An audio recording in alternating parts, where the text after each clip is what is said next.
Welcome to our channel. Today we how to disable Kafka Connect offsets commits step by step clearly. To disable Kafka Connect offsets commits, start by locating your Kafka Connect configuration file. Open the configuration file in a text editor of your choice. Look for the offset.flush.interval.ms setting. This setting controls how often offsets are committed. To disable offsets commits, set this value to none. Alternatively, you can set the interval to a very high value, such as 922337203685477758. Next, save the changes to the configuration file. Restart the Kafka Connect worker to apply the changes. You can verify that the offsets are not being committed by checking the Connect logs. Look for any log messages indicating offset commits are occurring. If you see no such messages, the configuration. Keep in mind that disabling offsets commits can lead to challenges in tracking progress. Always ensure this change aligns with your data processing requirements. Finally, test your Kafka Connect setup to confirm everything is functioning as expected.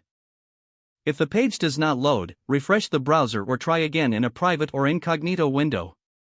Make sure you are using the correct email address, then retype it carefully to avoid small typos. If your password is not accepted, use the reset option and create a new strong password you can remember. Check your spam folder for verification or security emails, then complete any requested confirmation steps.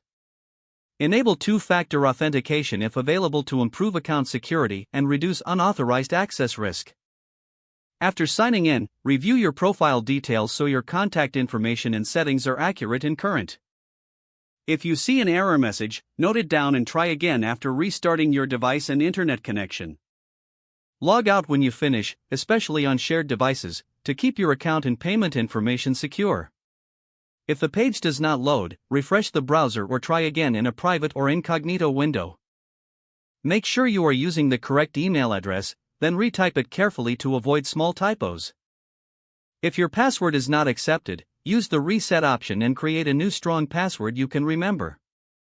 Check your spam folder for verification or security emails, then complete any requested confirmation steps. Enable two-factor authentication if available to improve account security and reduce unauthorized access risk. After signing in, review your profile details so your contact information and settings are accurate and current.